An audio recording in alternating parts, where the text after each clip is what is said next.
Documento 153. La crisis en Capernaum. 2. El memorable sermón. Jesús comenzó este sermón leyendo de la ley tal como se encuentra en el Deuteronomio. Pero acontecerá que, si el pueblo no obedece la voz de Dios, con seguridad vendrán sobre ellos las maldiciones de la transgresión. El Señor te entregará derrotado delante de tus enemigos.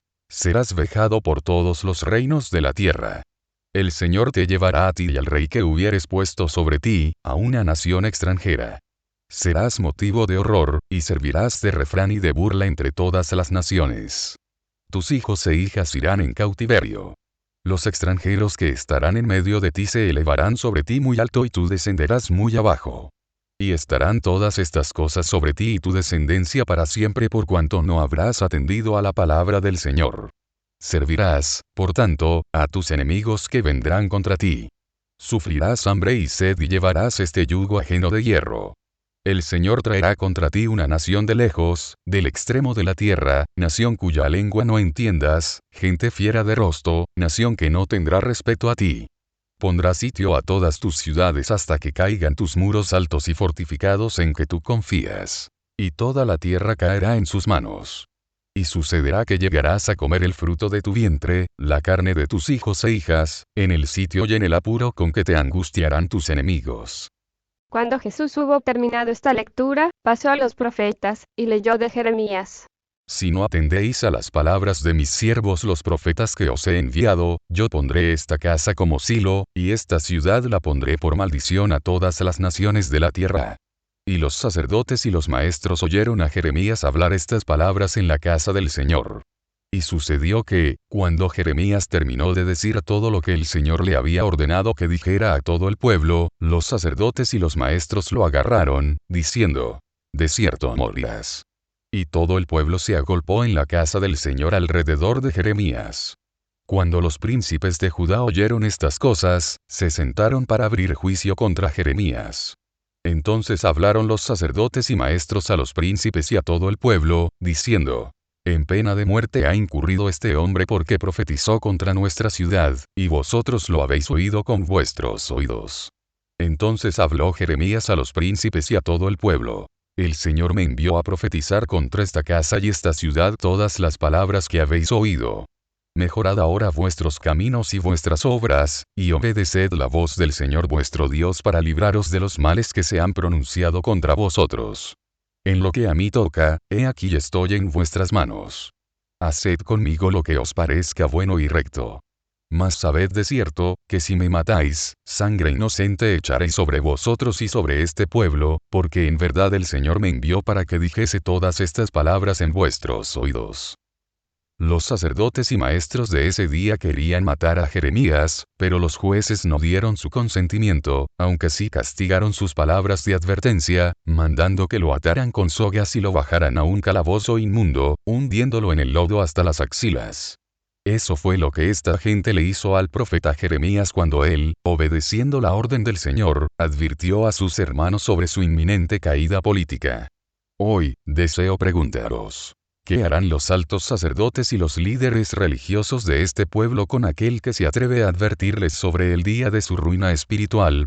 ¿Querréis condenar también a muerte al maestro que se atreve a proclamar la palabra del Señor, y que no teme deciros que os negáis a caminar en el camino de la luz que conduce a la entrada del reino del cielo?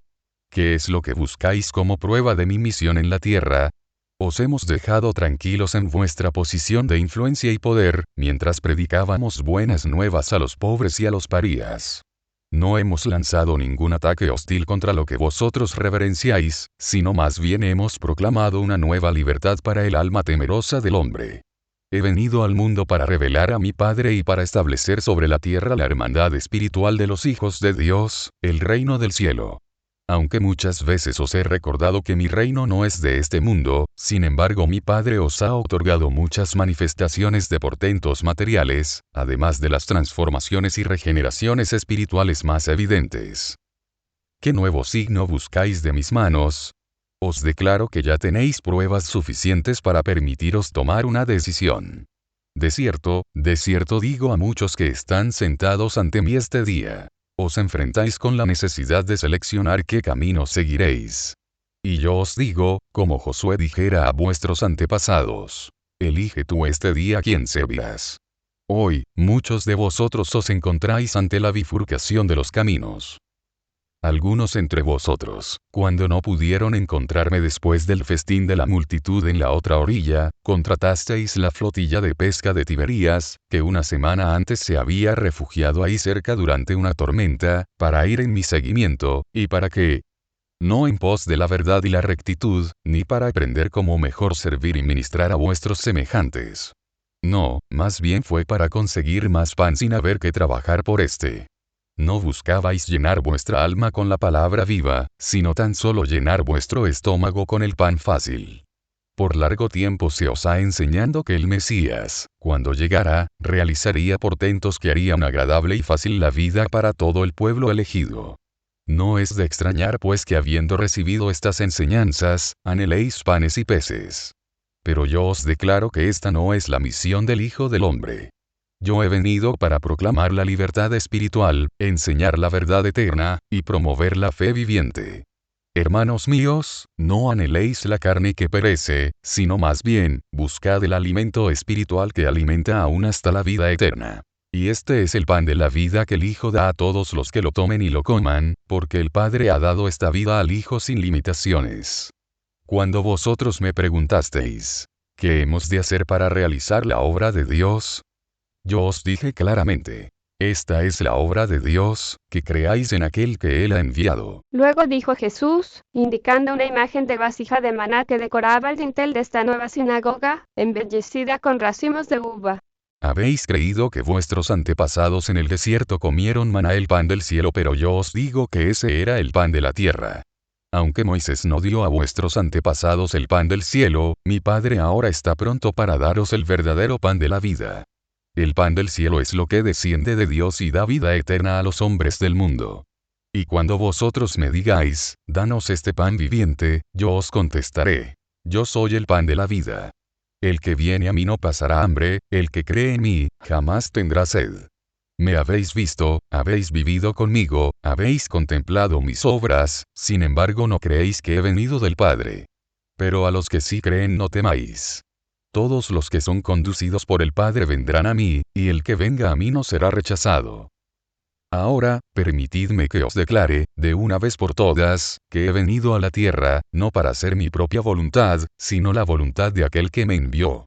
Y esta es la voluntad final de aquel que me envió, que de todos los que él me ha entregado, no debo perder ni uno. Y esta es la voluntad del Padre: que todo el que contemple al Hijo y crea en él, tendrá vida eterna. Solo ayer os di pan para vuestro cuerpo. Hoy, os ofrezco el pan de la vida para vuestras almas hambrientas. Tomaréis pues ahora el pan del Espíritu con tanto entusiasmo como entonces comisteis el pan de este mundo. Al pausar Jesús un momento para contemplar la congregación, uno de los maestros de Jerusalén, miembro del Sanedrín, se levantó y preguntó: ¿Debo comprender yo según lo que tú dices que eres el pan que viene del cielo, y que el maná que Moisés diera a nuestros antepasados en el desierto no lo era? Jesús respondió al fariseo. Comprendiste bien. Entonces dijo el fariseo: Pero no eres tú Jesús de Nazaret, el hijo de José, el carpintero. ¿Acaso no son tu padre y tu madre, así como también tus hermanos y hermanas, bien conocidos de muchos entre nosotros? ¿Cómo puede ser que vengas aquí a la casa de Dios y declares que has venido del cielo? A esta altura tanto murmullo había en la sinagoga, y tal amenaza de un tumulto, que Jesús se puso de pie y dijo: Seamos pacientes. La verdad no sufre nunca por un escrutinio honesto. Yo soy todo lo que tú dices, pero aún más. El Padre y yo somos uno. El Hijo hace tan solo lo que el Padre le enseña, y todos los que el Padre entrega al Hijo, el Hijo recibirá para sí. Habéis leído donde dice en los profetas: todos seréis enseñados por Dios, y que los enseñados por el Padre también oirán a su Hijo. Todo el que se entrega a la enseñanza del Espíritu residente del Padre, finalmente vendrá a mí. Nadie ha visto al Padre, pero el Espíritu del Padre vive dentro del hombre. Y el Hijo que bajó del cielo, con toda seguridad ha visto al Padre. Y los que realmente creen en este Hijo, ya tienen vida eterna. Yo soy el pan de la vida. Vuestros padres comieron maná en el desierto y están muertos. Pero este pan que desciende de Dios, si un hombre come de él, nunca morirá en el espíritu. Repito, yo soy este pan viviente, y toda alma que llegue a alcanzar esta naturaleza unida de Dios y hombre vivirá por siempre. Este pan de vida que yo doy a todos quienes quieren recibirlo, es mi propia naturaleza viva y combinada. El Padre en el Hijo y el Hijo uno con el Padre, esa es mi revelación dadora de vida al mundo y mi don salvador para todas las naciones. Cuando Jesús terminó de hablar, el rector de la sinagoga despidió a la congregación, pero no se iban. Se congregaron alrededor de Jesús para hacer más preguntas, mientras otros murmuraban y discutían entre ellos. Este estado de cosas continuó por más de 3 horas. Eran más de las 7 de la noche cuando el público finalmente se dispersó. 3. La reunión después del sermón. Muchas fueron las preguntas hechas a Jesús durante esta reunión después del sermón. Algunas fueron formuladas por sus perplejos discípulos, pero más provinieron de los críticos descreídos que tan solo trataban de poner a Jesús en apuros y hacerlo caer en una trampa. Uno de los fariseos visitantes, montado en un farol, gritó esta pregunta: Nos dices que eres el pan de la vida. ¿Cómo puedes darnos tú tu carne, para comer y tu sangre, para beber? ¿De qué vale tu enseñanza, si no puede ser llevada a cabo? Jesús respondió a esta pregunta diciendo: No os enseñé que mi carne es el pan de la vida ni que mi sangre es el agua viva. Pero he dicho que mi vida en la carne es un don del pan del cielo. El hecho del Verbo de Dios hecha carne y el fenómeno del Hijo del Hombre sujeto a la voluntad de Dios, constituyen una realidad de experiencia que es equivalente al alimento divino. No podéis comer mi carne ni beber mi sangre, pero podéis en espíritu volveros uno conmigo, aun como yo soy uno en espíritu con el Padre. Podéis alimentaros con la palabra eterna de Dios, que es verdaderamente el pan de la vida, y que ha sido donada en la semejanza de la carne mortal. Podéis regar vuestra alma con el Espíritu Divino, que es verdaderamente el agua viva.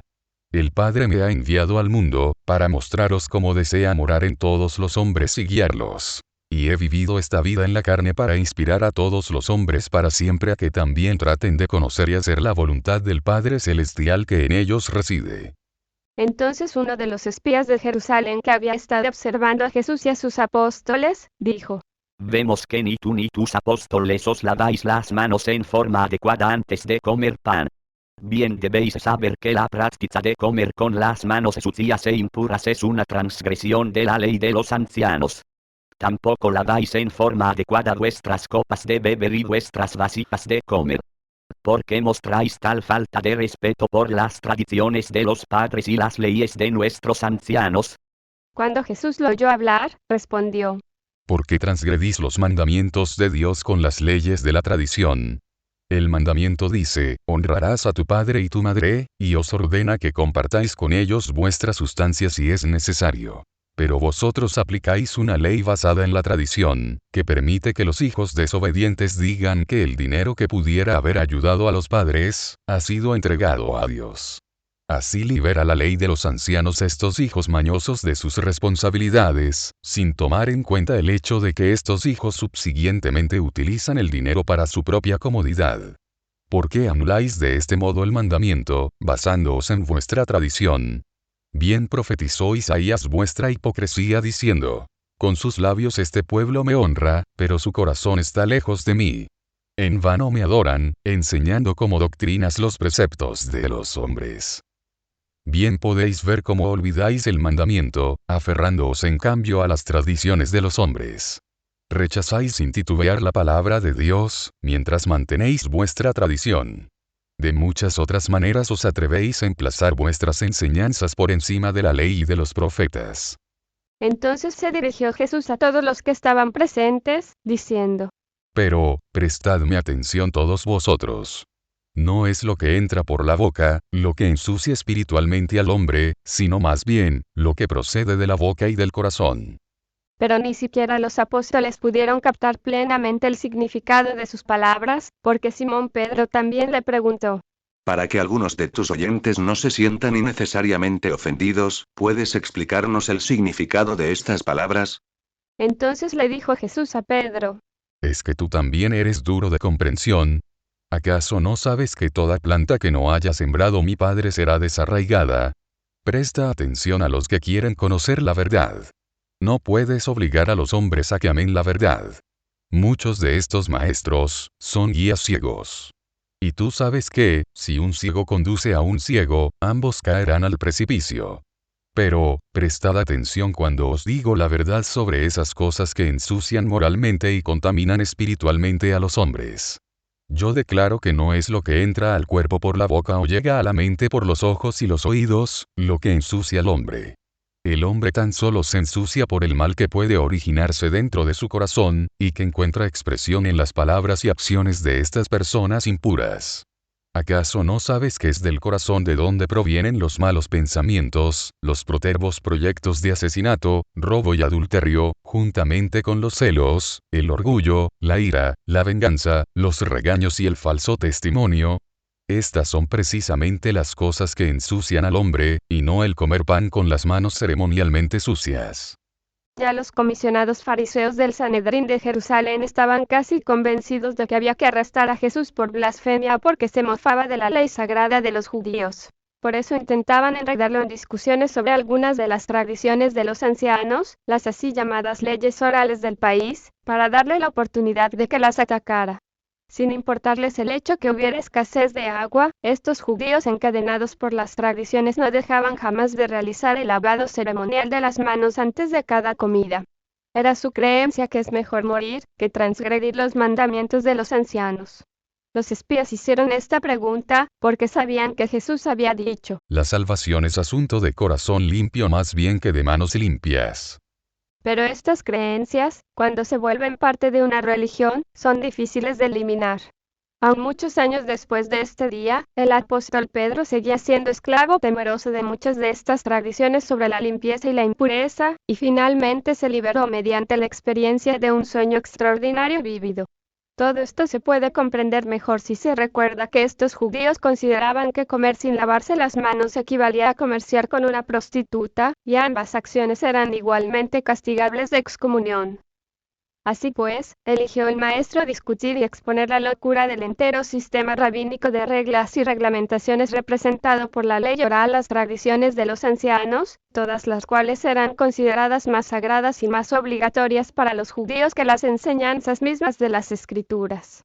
Y Jesús habló con menos reserva, porque sabía que había llegado la hora en la que nada más podía hacer para prevenir una ruptura abierta de las relaciones con estos dirigentes religiosos. 4. Las últimas palabras en la sinagoga.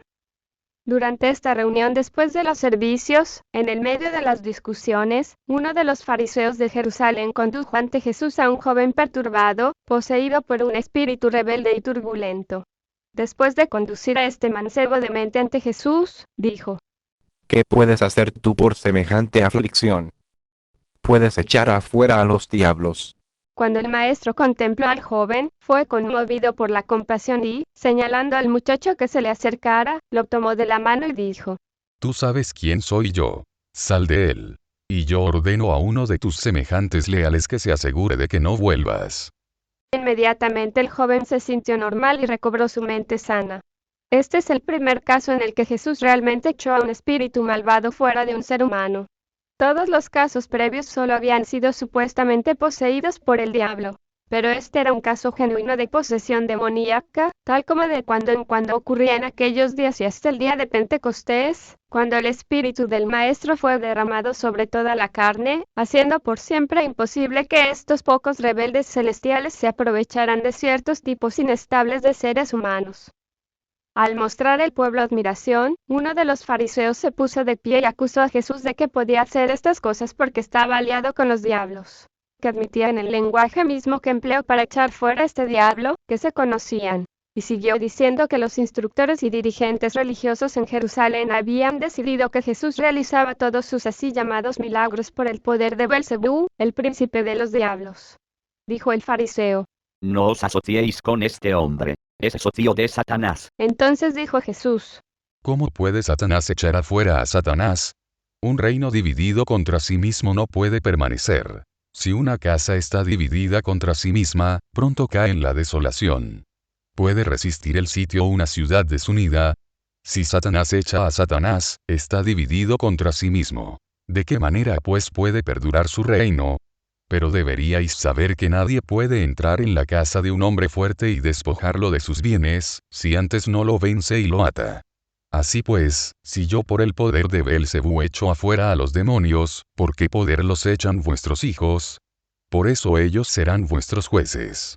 Pero si yo, por el Espíritu de Dios, echo fuera a los diablos, entonces el reino de Dios ha de veras venido sobre vosotros.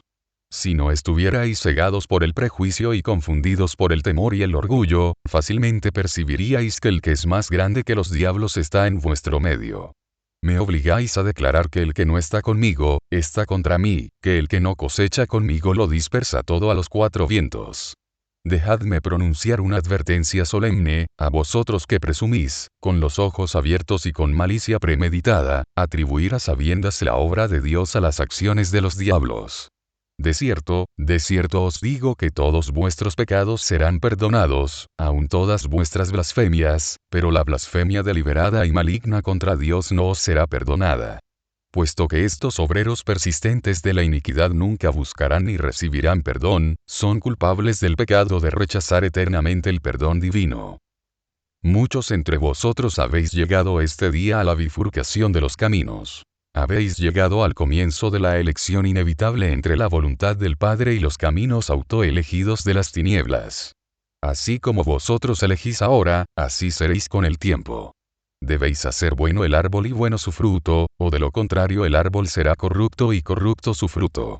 Yo declaro que en el reino eterno de mi Padre, el árbol se conoce por sus frutos. Pero algunos entre vosotros que sois como víboras, ¿cómo podéis, habiendo ya elegido el mal, dar buenos frutos?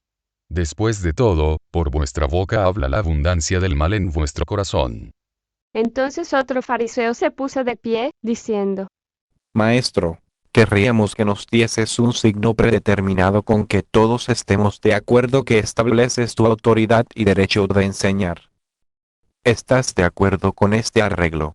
Y cuando Jesús escuchó esto, dijo: Esta generación incrédula y buscadora de signos desea un portento, pero ningún signo se os dará excepto el que ya tenéis, y el que veréis cuando el Hijo del Hombre parta de entre vosotros. Y cuando hubo terminado de hablar, sus apóstoles lo rodearon y lo condujeron fuera de la sinagoga. En silencio se dirigieron con él a la casa en Betsaida. Todos estaban sorprendidos y un tanto atemorizados por el repentino cambio en las tácticas de enseñanza del maestro. No estaban acostumbrados para nada a verle actuar de esa forma tan militante. 5. El sábado por la tarde.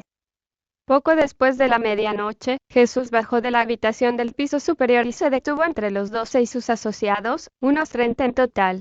Dijo: Reconozco que este cernido del reino os preocupa, pero es inevitable. Sin embargo, después de toda la enseñanza que habéis recibido, ¿había alguna buena razón para que tropezaréis con mis palabras? ¿Por qué estáis llenos de miedo y consternación al ver que el reino está liberándose de estas multitudes poco convencidas, estos discípulos que creen a medias? ¿Por qué os apenáis mientras surge un nuevo día para gloria renovada de las enseñanzas espirituales del reino del cielo? Si encontráis difícil soportar esta prueba, ¿qué haréis cuando el Hijo del Hombre deba retornar al Padre? ¿Cuándo y cómo os prepararéis para el tiempo en que yo ascienda al lugar del que vine a este mundo? Amados míos, debéis recordar que es el Espíritu el que da la vida. La carne y todo lo que le pertenece es de poco provecho.